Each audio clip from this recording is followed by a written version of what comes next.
কলকাতার নিউ মার্কেটে আগুনের ঘটনার পর কেটে গেছে এক সপ্তাহ। ওই অগ্নিকাণ্ডে ৭ বাংলাদেশি সহ ৯ জনের মৃত্যুর পর নড়েচড়ে বসে পশ্চিমবঙ্গ রাজ্য সরকার। অগ্নি সুরক্ষা ব্যবস্থায় অনিয়মের অভিযোগ ওঠায় সরকারের নির্দেশে একের পর এক প্রায় ৩ শতাধিকের বেশি আবাসিক হোটেল, গেস্ট হাউসে তালা পড়েছে, যার মধ্যে নিউ মার্কেট এলাকাতেই রয়েছে প্রায় ১৫০রও বেশি হোটেল। এ কারণে হয়রানির শিকার হতে হচ্ছে বাংলাদেশ থেকে আসা পর্যটকদের। আর সচল থাকা ৮-১০টি হোটেল ঘুরে বেড়ানোর পরেও মিলছে না থাকার জায়গা। হোটেল রুম পেলেও ভাড়া বেশি। বিপদে পড়ে দেশে ফিরে যাওয়ার কথা ভাবছেন অনেক বাংলাদেশি। হোটেল পাওয়া গেলে আমরা ফুটপাতে বসে থাকতাম না, হোটেলেই উঠতাম। পেশেন্টের সার্জারি হয়েছে, পেশেন্ট নিয়ে এদিক সেদিক হোটেল খোঁজা কষ্ট হয়ে যাচ্ছে।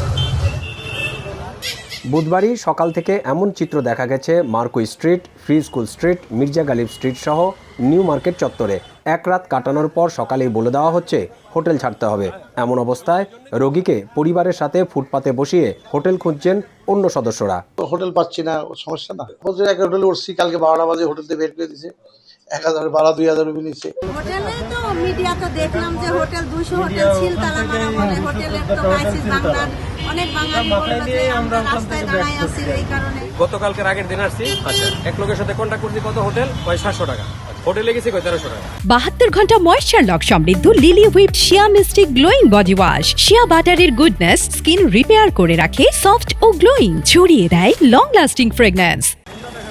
হোটেল পাওয়া গেলেও আগের চেয়ে ভাড়া বেড়েছে কয়েক গুণ। তাই ভারতে চিকিৎসা করাতে আসা বহু বাংলাদেশি জানেন না রাতে কোথায় আশ্রয় নেবেন। অস্থায়ীভাবে বিভিন্ন জায়গায় মালপত্র রেখে খুঁজছেন থাকার জায়গা।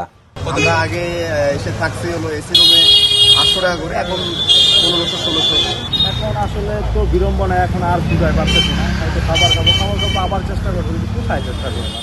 দীর্ঘ টানা 2 বছর পর গত জুলাইয়ে বাংলাদেশিদের জন্য পর্যটন ভিসা চালুর সিদ্ধান্ত নেয় ভারত সরকার।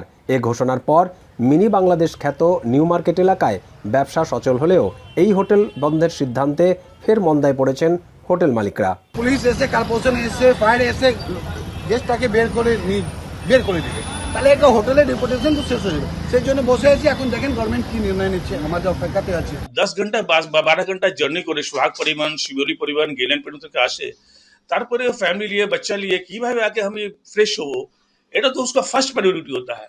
ওটা ही नहीं पावा जाएगा तो वो हमारा देश का रिस्पांस क्या रहेगा इंटरनेशनल रिपोर्ट में। তাই এত কিছুর পরেও প্রশ্ন একটাই, নিউ মার্কেটের হোটেল ব্যবসা আবার স্বাভাবিক হবে কবে? ব্যবসায়ীদের অভিযোগ, সরকার হোটেলে তালা ঝুলিয়েই খালাস। এগুলোর সচলের ব্যাপারে তাদের কোনো উদ্যোগ নেই। দীপক দেবনাথ, এখন কলকাতা।